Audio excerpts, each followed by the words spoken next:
오늘 우리에게 주시는 하나님의 말씀은 신약 성경 누가복음 15장 11절에서 32절까지 말씀입니다. 우리 11절부터 한 목소리로 하나님의 말씀을 읽도록 하겠습니다. 또 이르시되 어떤 사람에게 두 아들이 있는데 그 둘째가 아버지에게 말하되 아버지여 재산 중에서 내게 돌아올 분깃을 내게 주소서 하는지라. 아버지가 그 살림을 각각 나눠 주었더니 그 후 며칠이 안 되어 둘째 아들이 재물을 다 모아 가지고 먼 나라에 가 거기서 허랑방탕하여 그 재산을 낭비하더니 다 없앤 후 그 나라에 크게 흉년이 들어 그가 비로소 궁핍한지라. 가서 그 나라 백성 중 한 사람에게 붙여 사니 그가 그를 들로 보내어 돼지를 치게 하였는데 그가 돼지 먹는 지엄 열매로 배를 채우고자 하되 주는 자가 없는지라. 이에 스스로 돌이켜 이르되 내 아버지에게는 양식이 풍족한 품꾼이 얼마나 많은가. 나는 여기서 줄여 죽는구나. 내가 일어나 아버지께 가서 이르기를 아버지, 내가 하늘과 아버지께 죄를 지었사오니 지금부터는 아버지의 아들이라 일컬음을 감당하지 못하겠나이다. 나를 품꾼의 하나로 보소서 하리라 하고 이에 일어나서 아버지께로 돌아가니라. 아직도 거리가 먼데 아버지가 그를 보고 측은히 여겨 달려가 목을 안고 입을 맞추니 아들이 이르되 아버지, 내가 하늘과 아버지께 죄를 지었사오니 지금부터는 아버지의 아들이라 일컬음을 감당하지 못하겠나이다 하나 아버지는 종들에게 이르되 제일 좋은 옷을 내어다가 입히고 손에 가락지를 끼우고 발에 신을 신기라. 그리고 살찐 송아지를 끌어다가 잡으라. 우리가 먹고 즐기자.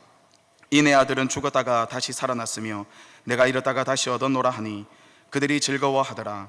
맏아들은 밭에 있다가 돌아와 집에 가까이 왔을 때에 풍악과 춤추는 소리를 듣고 한 종을 불러 이 무슨 일인가 물은데 대답하되 당신의 동생이 돌아왔음에 당신의 아버지가 건강한 그를 다시 맞아들이게 됨으로 인하여 살찐 송아지를 잡았나이다 하니 그가 노하여 들어가고자 하지 아니하거늘 아버지가 나와서 건한데 아버지께 대답하여 이르되 내가 여러 해 아버지를 섬겨 명을 어김이 없거늘 내게는 염소 새끼라도 주어 나와 내 벗으로 즐기게 하신 일이 없더니 아버지의 살림을 창녀들과 함께 삼켜버린 이 아들이 돌아오매 이를 위하여 살찐 송아지를 잡으셨나이다. 아버지가 이르되 예, 너는 항상 나와 함께 있으니 내 것이 다 내 것이로되 이 내 동생은 죽었다가 살아났으며 내가 이렇다가 얻었기로 우리가 즐거워하고 기뻐하는 것이 마땅하다 하니라. 아멘.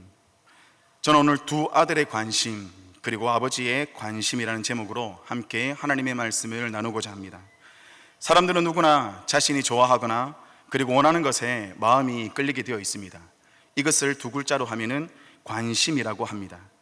국어 사전적 의미로 관심이란 어떤 것에 마음이 끌려 주의를 기울임이라는 뜻입니다. 사람들은 자신만이 가지고 있는 마음에 끌리는 관심에 따라서 학교를 선택하게 되고 그리고 직업을 선택하고 배우자를 선택하게 됩니다. 한국방송광고진흥공사에서는 2019년 12월을 기준으로 하여서 연령별로 남성과 여성의 주요 관심사를 조사했습니다. 그 결과 20대의 주요 관심사 1위는 남성과 여성 모두 똑같이 취직에 관한 그런 관심이었습니다. 그리고 30대 남성의 최대 관심사는 직장과 일이었고 그에 반해 30대 여성에게는 자녀 양육이 최대의 관심사였습니다. 그리고 40대의 최대 관심사는 남성과 여성 모두 똑같이 자녀 양육이었고 50대로 넘어가면서 남성과 여성의 최대 관심사가 바뀌게 되는데 50대의 남성과 여성 모두 똑같이 건강에 관한 그런 관심사가 최고로 많았습니다. 그리고 마지막으로 우리 부모님 세대들인 60대의 최대 관심사는 무엇인지 아십니까? 바로 일자리였습니다. 30대부터 시작하여서 50대까지 그동안 열심히 일하고 자녀 뒷바라지하다 방평생을 보내셨는데 다시 일자리를 걱정해야 하는 참으로 안타까운 현실이 아닐 수 없습니다. 사람은 자신이 가장 중요하게 여기는 것에 관심을 두며 살아갑니다. 사람은 누구나 자신이 관심을 갖는 일에는 몇 시간이고 밥을 먹지 않아도 몰두하지만은 관심이 없는 일에는 단 10분만 지나도 마치 1시간이 지난 것처럼 그 일에 대하여서 전혀 신경을 쓰지 않게 되는 것입니다. 이처럼 사람은 무엇에 관심을 가지고 사느냐에 따라서 자신의 인생과 가치관이 달라지게 되는 것입니다. 저는 이러한 사람의 마음을 끄는 관심이라는 주제를 가지고 예수님께서 말씀하신 이런 아들을 되찾은 아버지의 비유에서 아버지의 관심과 두 아들의 관심은 어디에 있었는지를 살펴보고자 합니다. 그리하여 이 말씀을 통하여서 지금 나의 관심은 무엇을 향하고 있는지를 진단하며 우리의 관심이 다시금 하나님 아버지께로 향하는 그런 결단과 은혜와 회복이 있기를 원합니다. 누가복음 15장에 나오는 이른 아들을 되찾은 아버지 비유는 저희들이 너무나도 잘 아는 예수님께서 말씀하신 비유의 내용입니다. 어느 한 마을에 아버지와 두 아들이 있었습니다. 둘째 아들은 아버지에게 자신이 받을 재산을 달라고 요구를 하였습니다. 그리고 며칠 뒤에 둘째 아들은 아버지께로부터 받은 재산을 다 챙겨서 먼 나라로 떠나가게 됩니다. 아버지를 떠나 살던 둘째 아들은 이내 허랑방탕하며 살기 시작하였고 얼마 지나지 않아 자신의 전 재산을 탕진하고 말았습니다. 그런데 여기에 엎친 데 덮친 격으로 그 나라에 큰 흉년이 들었고 둘째 아들은 비로소 궁핍하게 되었습니다. 그는 더 이상 궁핍함을 참지 못하고 그 나라에 사는 한 사람에게 종으로 들어가 유대인들이 가장 혐오스럽게 생각하였던 돼지를 치는 일을 하게 됩니다. 그러나 얼마나 궁핍하였던지 돼지가 먹는 쥐염 열매라도 먹어서 배를 불리고 싶은 심정이었지만은 그 쥐염 열매를 주는 사람조차도 한 사람도 없는 그야말로 사형 선고를 받은 사람과 같이 완전히 밑바닥 인생이 되어버린 처참하고도 비참한 모습의 둘째 아들의 모습을 보여주고 있습니다. 존 칼빈은 그의 제 기독교 강요 제1권에서 우리의 부끄러운 벌거벗은 상태로 인하여서 사람은 각기 자기 자신의 불행을 의식하고 찔림을 받아 결국 최소한 어느 정도라도 하나님을 아는 지식에 이르게 되어 있다라고 말하고 있습니다. 하나님의 사랑을 한 번이라도 받은 사람은 하나님을 떠나 있을 때에 드러나는 자신의 부끄러운 벌거벗은 상태와 그리고 자신의 불행을 인식하고 찔림을 받아 결국 하나님께로 향하게 된다라는 존 칼빈의 말과 같이 아버지의 사랑을 받았던 둘째 아들은 자신의 부끄러운 벌거벗은 상태를 보게 되자 자신의 아버지에게로 돌아갈 마음을 가지게 됩니다. 둘째 아들은 그렇게 자신의 아버지께로 돌아갔고 자신은 아버지의 아들이라 부를 자격도 없다며 아버지에게 용서를 구하였습니다. 그러나 아버지는 제일 좋은 옷을 내어다가 그 아들에게 입히고 손에는 가락지를 끼우고 발에는 신을 신겨 주었습니다. 그리고는 죽었다가 살아났으며 잃었다가 다시 얻은 아들을 위하여서 큰 잔치를 베풀었습니다. 그렇게 잃었던 아들을 되찾은 기쁨으로 큰 잔치가 열리고 있을 때에 첫째 아들이 밭에서 일을 마치고 집으로 돌아오는 길이었습니다. 첫째 아들은 그동안 적막하였던 집에 갑자기 풍악과 춤추는 소리가 들리게 되자 한 종을 불러 이것이 무슨 일인지를 물어보았습니다. 첫째 아들은 자신의 아버지가 집으로 돌아온 자신의 동생을 위하여서 살찐 송아지를 잡고 큰 잔치를 벌려놓고 있다라는 그러한 사실을 알게 되었습니다. 이에 첫째 아들은 분노하였습니다. 그리고 집으로 들어가지 않으려고 하였습니다. 그 사실을 알게 된 아버지는 집 밖에서 분노하고 있는 첫째 아들에게로 가서 그를 달래며 함께 집 안으로 들어가기를 권하였습니다. 그러나 첫째 아들의 분노는 식을 줄을 몰랐고 아버지를 향하여 울분을 토합니다. 그러자 아버지는 첫째 아들에게 너는 항상 나와 함께 있으니 내 것이 다 내 것이지 않니? 그런데 내 동생은 죽었다가 살아났고 내가 잃었다가 되찾았으니 우리가 즐거워하고 기뻐하는 것이 마땅하다, 이렇게 말하며 이 이야기는 끝이 납니다. 이 비유에 나오는 두 아들은 전혀 다른 모습으로 나오고 있습니다.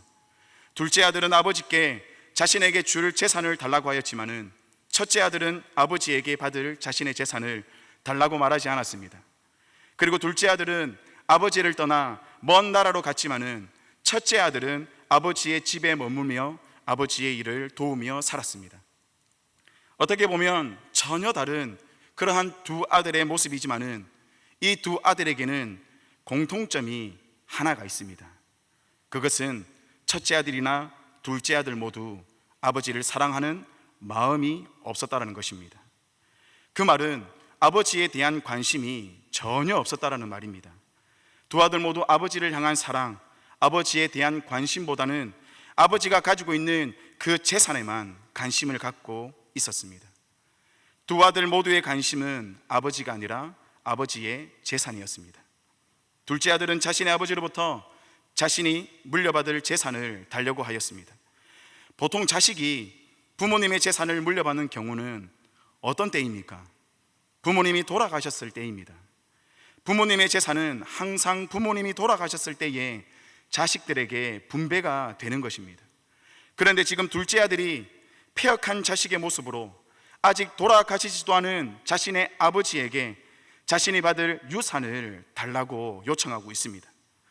이 말은 즉슨 아버지가 빨리 죽었으면 좋겠다라는 그러한 말인 것입니다. 둘째 아들의 관심은 오로지 아버지가 가지고 있는 재산뿐이었습니다. 그리고 그 재산을 가지고 아버지의 손길이 미치지 않는 자신의 행복을 추구할 수 있는 먼 나라로 떠나버렸습니다. 그렇다면 첫째 아들은 어떠했을까요? 얼핏 보면 첫째 아들은 둘째 아들과는 달리 아버지를 위한 모습을 보이는 것 같습니다. 그도 그럴 것이 첫째 아들은 둘째 아들처럼 아버지가 돌아가시지도 않았는데 아버지의 재산을 요구하지도 않았을 뿐만 아니라 자기 동생이 집으로 돌아왔을 때에도 그는 집 밖에서 아버지의 밭에 일을 하고 돌아오는 그러한 길이었기 때문입니다. 하지만 그는 자신의 동생처럼 드러내고 아버지의 재산을 요구하지는 않았지만은 그 역시도 둘째 아들처럼 아버지의 재산에만 관심을 갖고 있었던 아들이었습니다. 첫째 아들은 그동안 자신의 아버지를 위하여서 얼마나 열심히 일했는지, 그리고 아버지의 명령을 어떻게 자신이 지켜왔는지를 말하고 있습니다. 그리고는 자신에게는 염소 새끼 한 마리도 해주지 않더니 아버지의 재산을 다 탕진하고 돌아온 동생에게는 살찐 송아지를 잡아 주었다라는 그 사실에 분노를 하고 있는 것입니다. 그러니까 첫째 아들은 아버지 곁에서 열심히 아버지를 섬기며 아버지의 말에 순종하고 있는 듯 보였지만은 그 순종과 섬김은 아버지에 대한 사랑에서 격발된 것이 아니라 아버지께로부터 자기가 원하는 것을 얻어내기 위한 그러한 열심이었다라는 사실입니다. 첫째 아들이나 둘째 아들 모두 그들의 관심은 자신의 아버지가 아니라 아버지가 가지고 있는 재산이었고, 두 아들에게 있어 아버지는 그저 자신의 욕구를 채워줄 도구에 불과한 존재였습니다. 그러나 이러한 두 아들과는 달리 아버지의 관심은 오직 두 아들을 향해 있었습니다. 먼 나라로 떠났던 둘째 아들이 돌아올 때에 아버지가 그를 어떻게 맞아 주었는지 누가복음 15장 20절에서는 이렇게 말씀하고 있습니다. 이에 일어나서 아버지께로 돌아가니라. 아직도 거리가 먼데 아버지가 그를 보고 측은히 여겨 달려가 목을 안고 입을 맞추니. 당시 유대 사회에서는 어린이 경박스럽게 뛰는 것은 있을 수 없는 일이었습니다. 그렇게 경박스럽게 뛰는 모습은 아주 천박한 그러한 사람으로 취급이 되었습니다. 그런데 아버지는 아들을 확인하자마자 냅다 달려가 버렸던 것입니다. 아들에 대한 반가움으로 달려간 것일 수도 있지만은 그보다 더 큰 이유가 있습니다. 그것은 아들을 살리기 위함이었습니다. 예수님께서 비유를 말씀하실 때에 예수님 곁에는 세리와 죄인들뿐 아니라 바리새인들과 서기관들도 있었습니다. 바리새인과 서기관은 이른 아들을 되찾은 아버지의 이 비유를 들으면서 아버지가 아직 돌아가시지도 않았는데 아버지의 재산을 요구한 그 둘째 아들이 먼 나라로 갔다가 아버지의 재산을 다 탕진하고 다시 아버지께로 돌아오는 장면에서 어떤 장면을 기대하였을까요? 동네 사람들에게 발견된 둘째 아들이 동네 사람들에 의하여서 돌에 맞아 죽는 그러한 장면을 당연히 떠올렸을 것입니다. 신명기 21장 21절에는 폐역한 아들에게 내리는 벌에 관한 내용이 기록되어져 있습니다. 우리 21절의 말씀을 함께 보도록 하겠습니다. 그 성읍의 모든 사람들이 그를 돌로 쳐 죽일지니 이같이 네가 너희 중에서 악을 제하라. 그리하면 온 이스라엘이 듣고 두려워하리라. 둘째 아들은 율법으로도 또한 유대 사회의 간섭으로도 돌에 맞아 죽어 마땅한 그러한 자였습니다. 그래서 아버지는 둘째 아들이 동네 사람들 눈에 먼저 발견되어서 돌에 맞아 죽기 전에 먼저 아직도 거리가 먼데 아버지는 그를 보고 측은히 여겨 달려가 그의 목을 안고 입을 맞추었던 것이었습니다. 이러한 아버지의 모습은 돌에 맞아 죽어야 하는 둘째 아들의 모든 수모를 아버지가 대신 당하시는 모습이며, 율법에 의하여 용서받지 못한 그 아들을 아버지가 먼저 용서해버리시는 그러한 모습인 것입니다. 아버지는 지금 아들이 받아야 하는 모든 수모와 수치를 아버지 자신이 다 담당하고 있는 모습입니다. 그래서 아버지는 둘째 아들이 돌아왔을 때에 내 아들은 죽지 않고 살아 돌아왔다라고 말한 것이 아니라 내 아들은 죽었다라고 간주하고 있습니다. 그렇게 내 아들은 죽었다가 다시 살아난 아들이라고 말하고 있는 것입니다. 아버지의 관심은 둘째 아들이 탕진한 재산에 있지 않았습니다. 너 왜 내 재산을 가지고 그렇게 다 허랑방탕하며 살다가 왜 탕진하였니? 너는 평생 동안 내 모습이 되어서 나에게 가져간 돈을 다 갚아라. 그렇게 아버지는 둘째 아들에게 요구하지 않았습니다. 아버지의 관심은 둘째 아들이 탕진한 재산이 아니라 바로 아버지의 관심은 오로지 자신의 아들이었던 사실입니다. 이것은 첫째 아들 역시도 마찬가지입니다. 첫째 아들은 아버지의 명령을 단 한 번도 어긴 적이 없기 때문에 아주 괜찮았던 그러한 사람일까요? 아닙니다. 첫째 아들 역시 아버지에 대한 분노로 아버지의 요청과 설득에도 불구하고 아버지의 집으로 들어오기를 거부하였던 패역한 자의 모습을 보이고 있습니다. 첫째 아들은 모든 동네 사람들이 지켜볼 수밖에 없는 아버지의 집 밖에서 아버지를 향한 분노를 표출함으로 공개적으로 아버지에게 수모와 수치를 주고 있는 것입니다. 첫째 아들 역시 아버지의 말에 순종하지 않는 그러한 패역한 아들의 모습으로 서 있는 것입니다. 아버지는 그런 첫째 아들을 위해서도 자신이 친히 직접 밖으로 나가서 함께 집으로 돌아갈 것을, 함께 집으로 들어갈 것을 요청하고 있는 것입니다. 율법에 의하면은 두 아들 모두 패역한 자로 돌에 맞아 죽어 마땅한 자였지만은 아버지의 관심은 그 두 아들을 살리는 것이었고 아버지의 관심은 그 두 아들과 함께 사는 것이었습니다. 이런 아버지의 마음이 가장 잘 드러나고 있는 구절이 바로 누가복음 15장 31절입니다. 우리 31절의 말씀을 함께 보도록 하겠습니다. 아버지가 이르되 너는 항상 나와 함께 있으니 내 것이 다 내 것이로되. 누가복음 15장에 나오는 이른 아들을 되찾은 아버지의 비유에 관한 이 이야기를 한 단어로 표현한다면은 함께라는 단어입니다. 두 아들은 돈이나 쾌락, 아버지에 대한 보상에 눈이 멀었지만은 아버지의 관심은 오로지 두 아들과 함께 사는 것이었습니다. 두 아들에게 있어 기쁨과 즐거움은 아버지의 재산이었지만은 아버지에게 있어 가장 큰 기쁨과 즐거움은 자신이 사랑하는 두 아들이었고 그런 두 아들과 함께 사는 것이 아버지의 유일한 관심이었습니다. 두 아들을 향한 아버지의 사랑은 바로 우리를 향하신 하나님 아버지의 사랑이며 두 아들을 향한 아버지의 관심은 바로 우리를 향하신 하나님 아버지의 관심입니다. 예수님께서 이 땅에 오신 이유는 저희 모두를 죄에서 구원하시기 위함입니다. 그러나 예수님께서 죄인을 구원하신 이유가 단지 죄인을 구원하는 데 그 목적이 있는 것이 아니라 죄인을 구원하여서 하나님과 영원토록 함께 하기 위함인 줄 믿습니다. 그렇다면 저희들의 관심은 지금 어디를 향하며 무엇을 향하고 있는지 스스로 자문해야 하는 그러한 시간이 되기를 원합니다.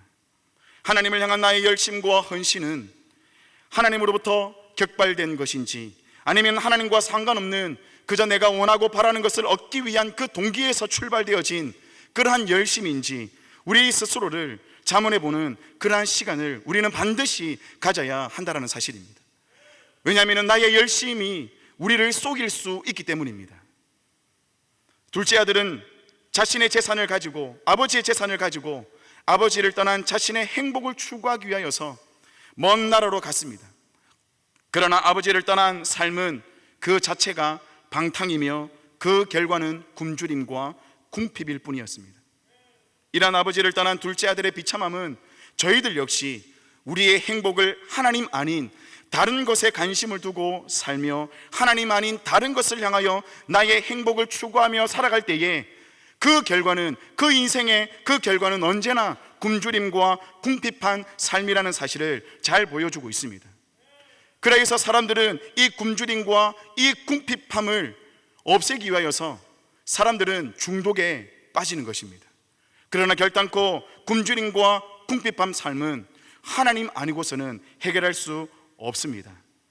분명 교회는 나오는데, 분명 예배는 드리고 있는데, 분명 나는 봉사는 하고 직분을 맡아 섬기고는 있지만은 여전히 나의 영혼은 굶주리고 여전히 궁핍해져만 간다면은 우리는 정말 진지하게 나에게 있어 신앙생활의 궁극적이며 유일한 이유가 정말 하나님이신가를 우리는 진단해봐야 한다는 사실입니다. 우리의 유일한 관심과 궁극적인 이유가 하나님이 되지 않을 때 어떤 일이 벌어지게 됩니까? 첫째 아들처럼 열심을 다해 아버지를 섬기고 아버지의 명령을 지키고 순종했지만은 결국에는 내가 원하는 것이 주어지지 않을 때 여과 없이 하나님을 향하여서 분노와 원망을 쏟아붓게 되는 것입니다. 하나님은 결단코 협상의 대상이 아닙니다. 하나님은 협상의 대상이 아니라 우리의 마음을 다하고 뜻을 다하고 힘을 다하여 사랑하고 섬기며 경외하고 경배해야 하는 그러한 대상임을 믿습니다. 하나님은 결단코 우리의 협상의 대상이 아닙니다. 그러나 너무나도 안타깝게도 우리는 어릴 때부터 하나님을 협상의 대상으로 삼고 왔습니다. 어릴 때에는 하나님, 이번 시험만 잘 치게 해주신다면은, 하나님, 제가 원하는 대학에 합격만 하게 해주신다면은 그에 절대 안 빠지고 하나님 영광을 위하여 살겠습니다. 그렇게 하나님과 협상을 합니다. 그리고 청년이 되어서는 하나님, 이 대기업에 취직만 하게 해주신다면은, 하나님 저 자매와 하나님 저 형제와 결혼만 하게 해주신다면은 하나님 위에 목숨까지도 바치겠습니다라고 호기를 부립니다. 그리고 어린이 되어서는 하나님, 우리 자녀가 좋은 배우자만 만나게 해주신다면은 목회자는 안 됩니다. 하나님, 좋은 배우자만 만나게 해주신다면은, 그리고 하나님 로또 당첨되게만 해주신다면은, 하나님 사업만 잘 되게 해주신다면은 감사헌금 우리 교회에서 제가 제일 많이 하고 11조도 제일 많이 하겠습니다. 그렇게 우리는 하나님과 협상을 하려고 합니다. 그러나 우리가 일방적으로 하나님과 맺은 협상이 결렬이 되면은 그때는 우리의 본색이 드러나게 되는 것입니다. 나의 궁극적인 관심과 신앙생활의 유일한 이유가 하나님이 아니라 하나님께 있는 그 능력, 하나님이 가지고 계시는 그 힘, 그것이 바로 나의 관심이었다는 사실을 알게 될 것입니다. 하나님은 단 한 번도 우리를 협상의 대상으로 바라보신 적이 없습니다. 만약 하나님께서 우리를 그렇게 협상의 대상으로 바라보셨다면 하나님 앞에 설 수 있는 사람은 단 한 사람도 없을 것입니다. 하지만 하나님은 저와 여러분들을 그러한 추잡한 협상의 대상이 아니라 사랑의 대상으로 바라보십니다. 긍휼의 대상으로 바라보십니다. 자녀의 대상으로 바라보십니다. 저와 여러분을 향하신 하나님의 사랑은 우리가 아직 죄인 되었을 때에 그리스도께서 우리를 위하여 죽으심으로 하나님께서 우리에 대한 자기의 사랑을 도장을 꽝 찍듯이 확증하신 사랑입니다. 이보다 더 큰 사랑이 어디 있겠습니까? 이보다 더 놀라운 사랑이 어디 있겠습니까? 그러므로 우리가 신앙생활하는 궁극적이며 유일한 이유는 하나님이셔야 됩니다. 모든 사람들이 자신의 즐거움을 추구하기 위하여 교회 밖에 있을 이 시간에 무엇이 우리로 하여금 교회 안으로 오게 하여 거룩한 주일 하나님을 예배하는 자리로 앉게 하였습니까? 그 원동력이 무엇입니까? 직분 때문입니까? 아니면 사람들의 눈치 때문입니까? 아니면 신앙적 양심에 찔려서입니까? 저는 적어도 이곳에 계시는 모든 분들은 다 하나님 때문인 줄 믿습니다. 우리로 하여금 교회 밖에 머물지 않고 우리로 하여금 교회 안으로 오게 하는 원동력이 바로 하나님임을 믿습니다. 신앙생활에 있어 하나님만이 우리의 궁극적이며 유일한 이유가 되지 않을 때에는 우리의 영혼은 결국 굶주릴 수밖에 없고 궁핍할 수밖에 없습니다. 하지만 우리의 모든 신앙생활의 원동력이 하나님이 되실 때에, 우리의 믿음의 궁극적이며 유일한 이유가 예수 그리스도가 되실 때에, 집떠난 둘째 아들이 다시 아버지 집으로 돌아와 부족함 없는 그 아버지의 풍성한 사랑 안에 거하였던 것 같이, 하나님 아버지의 그 부족함 없는 풍성한 사랑 안에 거하게 될 줄 믿습니다.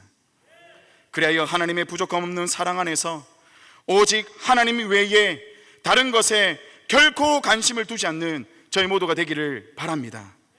오직 하나님만이 나를 변화시키시며 나를 움직이게 하는 유일한 원동력이 되게 하심을 믿고 고백하는 저희 모두의 삶과 믿음이 되기를 바랍니다. 오늘도 하나님 외에 다른 것에 관심을 두지 아니하고, 나를 움직이는 힘, 나를 변화시키는 힘, 나를 하여금 예배하게 하는 힘, 그분이 바로 예수 그리스도이시며 나를 사랑하신 하나님 아버지이심을 오늘도 믿음으로 고백하는 저희 모두가 되기를 주님의 이름으로 축원합니다.